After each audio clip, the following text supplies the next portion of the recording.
Cerita kasus pembunuhan yang terungkap lewat mimpi, aku ingat terjadi saat aku masih berada di bangku sekolah dasar.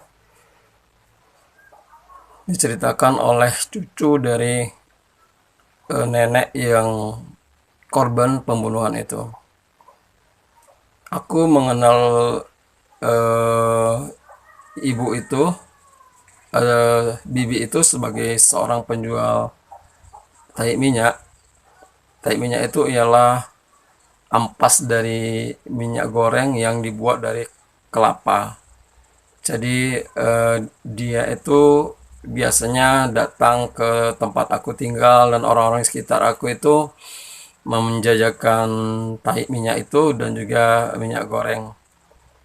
Jadi sering dia memang mengatakan kalau dia itu punya ibu di suatu tempat, katakanlah itu desanya Sidodadi, itu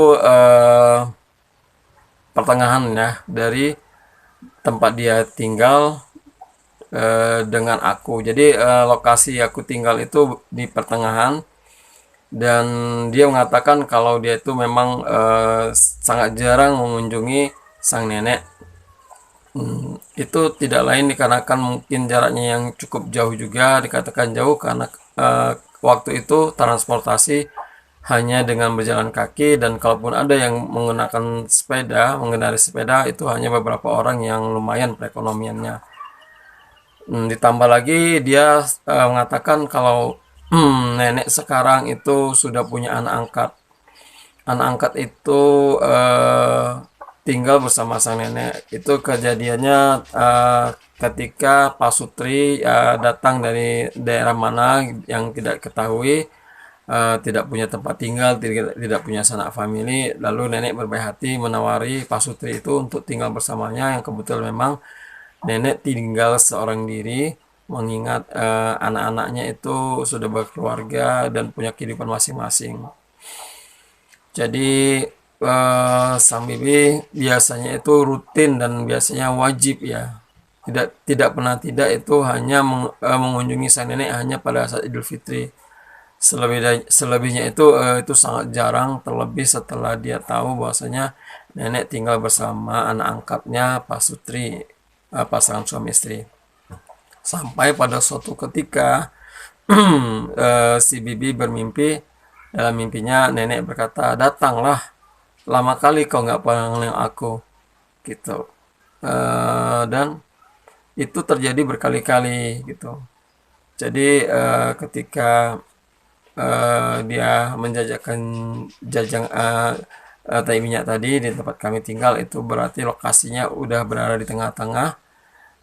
Dia mengatakan, siap, ini aku mau nengok nenek dululah, kok mimpi-mimpi aja aku minta ditengok dia, katanya gitu kepada orang-orang yang ditemuinya. Dan itulah dia pun benar-benar datang ke rumah nenek, tapi saat itu nenek tidak ada di rumah dan semua orang tidak ada di rumah termasuk Pak Sutri. Lalu dia mencari, ternyata Pak Sutri itu sedang ada di kebun, sedang bercocok tanam.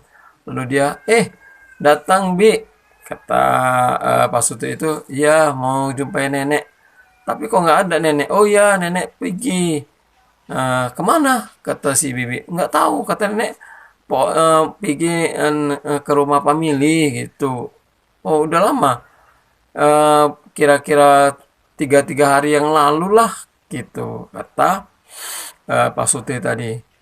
Minum dulu bi, mampir ke rumah kita yuk. Gitu. Alah udah nggak usah lah, kata si bibi. Nanti kemalaman bibi nyampe rumah.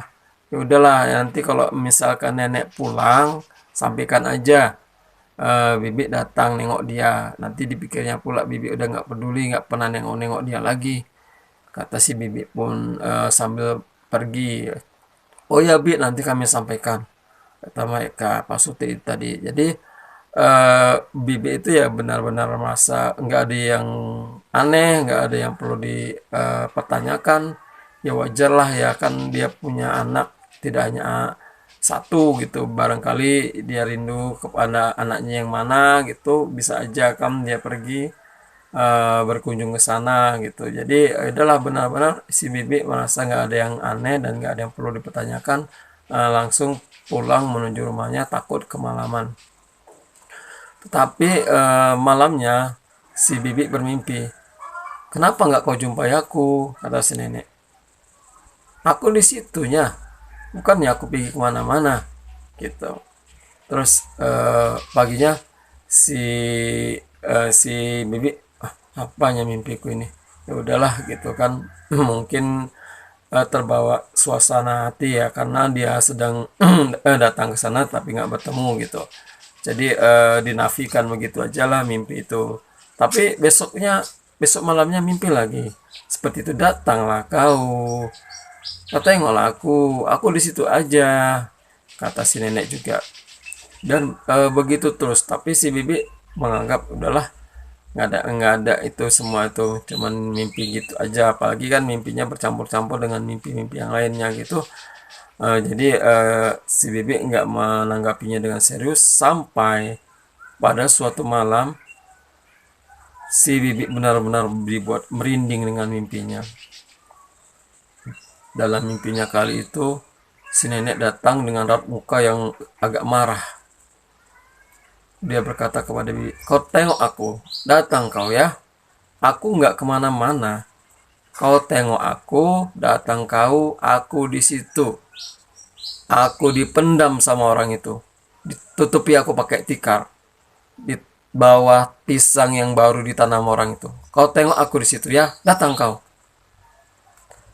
Begitu selesai nenek mengatakan datang kau, si Bibi tersentak. Tersentak dia. Dalam hati dia, apanya mimpiku ini? Jadi merinding aku ini. Gitulah kira-kira kata si Bibi kan, dan dia benar-benar tidak bisa tidur lagi. Padahal dia mimpi itu kira-kira pukul 2 pagi dan dia tidak bisa memejamkan matanya lagi sampai subuh menjelang. Batinnya benar-benar berkecamuk, kacau. Dia sangat sangat tidak ingin mimpinya itu nyata dan benar, dan dia berharap itu hanya bunga-bunga tidur. Tetapi dia pun merasa sangat tergerak hatinya untuk memastikan kebenaran cerita dalam mimpinya itu. Maka begitu terlihat fajar, dia pun mengajak suami dan anak laki-lakinya untuk melihat apa yang terjadi, mengunjungi rumah nenek, dan beberapa tetangga dekat dia bawa bersama. Sepanjang dalam perjalanan hatinya berkecamuk. Dia sangat tidak ingin mimpi itu benar. Dia masih ingin memiliki ibu, memiliki nenek, dan dia sangat tidak berharap Pak Sutri yang sudah diperlakukan dengan sangat baik itu, maaf, dia belum saat itu belum mencurigai Pak Sutri itu, tapi dia merasa harus ke sana gitu, ke sana. Dan begitu mereka tiba di sana, Pak Sutri itu sedang sarapan, karena mereka tiba di sana lebih kurang pukul 7 berapa gitu, hampir-hampir antara 7 dan setengah 8 pagi. Dan dia mengatakan, si Bibi berkata, datang Bibi, rame nih Bibi, kata Pak Sutri. "Iya," kata Bibi itu, "sebetulnya ceritakanlah sama aku dengan jujur, kemana rupanya nenek?" kata si Bibi. Si Pak Sutri itu tanpa ekspresi apa, dengan tenang aja mengatakan, "Pergi loh Bi, mengunjungi famili, itu kata dia," kata gitu. Sementara tim rombongan itu mereka pecah jadi dua. Beberapa orang berkeliling mengitari pekarangan, mencoba menemukan kalau ada pisang yang baru ditanam. Dan di dalam rumah, Bibi menyerang bertubi-tubi dengan pertanyaan kepada Pak Sutri itu. "Yang jujur aja kalian, kemana rupanya nenek itu?" Gitu. "Iya loh," kata Pak Sutri itu tetap seperti kata semula, "memang pergi." Jadi cuman lagi bilangnya, "Memang pergi loh Bi." "Ya udah tunggu aja, mungkin entah seminggu atau 2 minggu lagi dia pulang. Nanti kalau pulang pun aku datangi lah Bibi, kasih tahu Bibi ke sana," kata Pak Sutri itu. Tapi di situ Bibi ini berkecamuk dalam hatinya, apakah mimpinya ini hanya mimpi ngawur dan nenek benar-benar pergi ke suatu tempat gitu kan. sampai tiba-tiba terdengar, "Bi, cepat kemari, Bi. Cepat, Bi. Ini ada nih, Bi. Tengok kemari, Bi." Katanya gitu. Spontan Bibi menerjang pintu, berlari cepat. Sementara beberapa orang mencegah dan mengawasi Pak Sutri itu. Pak Sutri itu mereka awasi supaya tidak pergi dari rumah itu, dan Bibi sambil berlari tergopoh-gopoh mendatangi suara itu tadi. Ternyata benar, di sana ada ditemukan pisang yang baru ditanam. Seketika air mata Bibi bercucuran. Dia meraung-raung merasa sedih. Dia sangat hancur hatinya. Dia sangat takut apa yang dikatakan dalam mimpinya itu benar gitu.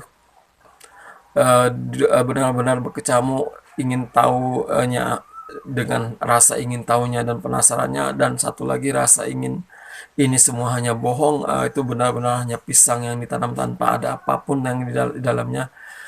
Terus sementara orang lain terus tetap mengeruk tanah itu tadi dengan bersemangat, sampai pada kedalaman tertentu terlihatlah tikar. Melihat tikar itu, Bibi langsung ambruk pingsan.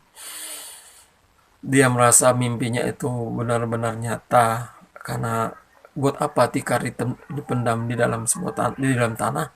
Walaupun saat itu belum sempat Bibi melihat ada enggaknya jasad nenek di situ, tapi dia sudah nggak kuat dan dia ambruk, dia pingsan. Sampai kemudian ternyata benarlah gitu, bahwasanya nenek telah dibunuh oleh Pak Sutri itu. Pak Sutri yang tidak tahu berterima kasih, Pak Sutri yang serakah, yang akhirnya merasakan akibatnya dari perbuatannya, di mana pada saat itu orang-orang cepat bergerak dan bertindak pada saat pengerukan itu, dan telah menemukan tikar, maka dan menemukan jasad sang nenek di situ. Dua orang pergi mengadukan ke polisi, di mana di tempat aku tinggal itu memang ada asrama polisi polsek. Jadi itulah benar-benar pada hari itu tempat aku tinggal itu menyemut gitu. Biasanya kampung itu hanya ramai ketika ada hajatan atau ada pertandingan 17 Agustusan atau ada pertandingan bola antar kampung, tapi hari itu menyemut orang-orang ada yang datang dan pergi, yang belum melihat lokasi datang, sementara yang sudah pulang dari lokasi menuju arah pulang. Benar-benar menyebut kejadian itu.